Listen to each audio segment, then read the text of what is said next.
Contract టీచర్లు ఆకలి కేకలు వేస్తున్నారు. పని చేయించుకుంటూ వేతనాలు ఇవ్వట్లేదని సర్కార్పై కాంట్రాక్ట్ టీచర్లు ఆగ్రహం వ్యక్తం చేస్తున్నారు. రీ ఎంగేజ్మెంట్ ఆర్డర్ ఇవ్వడంలో విద్యాశాఖ నిర్లక్ష్యం వహిస్తుందని మండిపడుతున్నారు. 4 నెలలుగా వేతనాలు అందక నరకయాతన అనుభవిస్తున్నామని వాపోతున్నారు కాంట్రాక్ట్ టీచర్లు.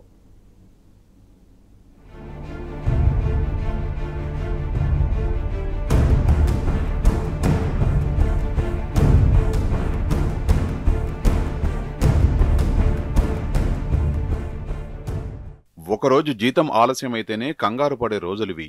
రోజువారీ ఖర్చులు, ఈఎంఐలు, స్కూల్ ఫీజులు, బస్సు ఛార్జీలు, ఇంటి కిరాయిలు ఇలా రకరకాల సమస్యలు ఎదురవుతాయి. అలాంటిది రాష్ట్రంలోని 2008 డిఎస్సి కాంట్రాక్టు టీచర్లు 4 నెలలుగా జీతాలు చేతికందక ఆకలి కేకలతో అలమటిస్తున్నారు. బతుకమ్మ అయిపోయింది, దసరా పండుగ పోయింది. ఇక దీపావళికైనా చేతికందుతాయా లేదా అనే ప్రశ్నలు పీడిస్తున్నాయి.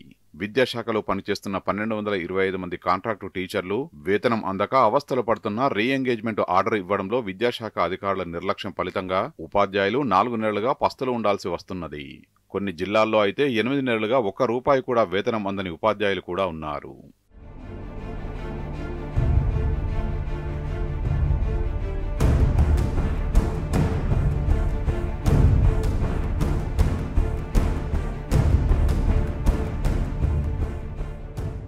డిఎస్సి 2008లో నష్టపోయిన అభ్యర్థులకు ప్రభుత్వం ఈ ఏడాది ఫిబ్రవరిలో కాంట్రాక్టు ఎస్జిటిలుగా ఉద్యోగమిచ్చింది. నెలకు ₹30,040 వేతనాన్ని ఖరారు చేసింది. అప్పటి నుంచి రాష్ట్ర వ్యాప్తంగా 1225 మంది కాంట్రాక్టు ఎస్జిటిలుగా విధులు నిర్వహిస్తున్నారు. వారి వేతనాల కోసం ప్రభుత్వం 6 నెలల కిందటే బడ్జెట్ కూడా విడుదల చేసింది. ఈ మేరకు విద్యాశాఖ రీ ఎంగేజ్మెంట్ ఆర్డర్ ఇవ్వాలి.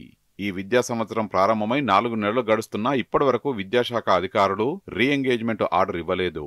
దీంతో జూన్ 12 నుంచి పాఠాలు చెబుతున్నా ₹1 కూడా జీతం అందలేదని కాంట్రాక్టు ఎస్జిటి ఉపాధ్యాయులు ఆందోళన వ్యక్తం చేస్తున్నారు.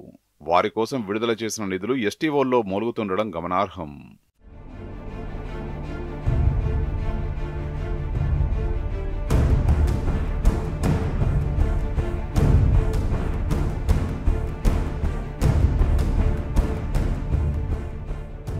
కొన్ని జిల్లాల్లో ఫిబ్రవరి, మార్చి, ఏప్రిల్ వేతనాలు ఇవ్వగా మరికొన్ని జిల్లాల్లో అవి కూడా ఇవ్వలేదు.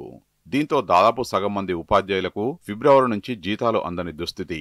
బిల్లులు చేయమని అడిగితే రీ ఎంగేజ్మెంట్ ఆర్డర్ వచ్చిన తర్వాతే చేస్తామని మండలాధికారులు కొర్రీలు పెడుతున్నారు. జీతాలు లేక కుటుంబాన్ని పోషించుకోవడానికి అప్పులు చేయాల్సి వస్తున్నదని ఉపాధ్యాయులు ఆవేదన వ్యక్తం చేస్తున్నారు. పిల్లల ఫీజులు కట్టలేకపోతున్నామని, కుటుంబాలు గడపడం కూడా కష్టమైపోయిందని వాపోతున్నారు. దసరా పండుగకు కూడా అప్పులు చేయాల్సి వచ్చిందని తెలిపారు. అధికారులు ఇప్పటికైనా స్పందించి తమకు న్యాయం చేయాలని కోరుతున్నారు.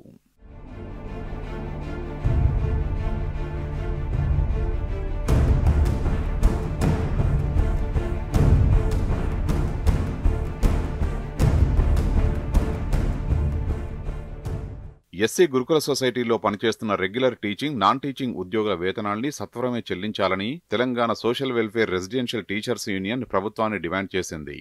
ఈ మేరకు ఆదివారం ఒక ప్రకటన విడుదల చేసింది. అదేవిధంగా రెగ్యులర్తో పాటు పార్ట్ టైం, అవుట్ సోర్సింగ్ ఉద్యోగులకు జూలై, ఆగస్టు, సెప్టెంబర్ వేతన బకాయిలు విడుదల చేయాలని విజ్ఞప్తి చేసింది. సకాలంలో వేతనాలు విడుదల చేయకపోవడంతో తీవ్ర ఆర్థిక ఇబ్బందులు ఎదుర్కోవాల్సి వస్తున్నదని, ఇంటి అద్దెలు, స్కూల్ ఫీజులు, ఈఎంఐలు చెల్లించలేక అప్పుల పాలు కావాల్సి వస్తున్నదని ఆవేదన వ్యక్తం చేసింది.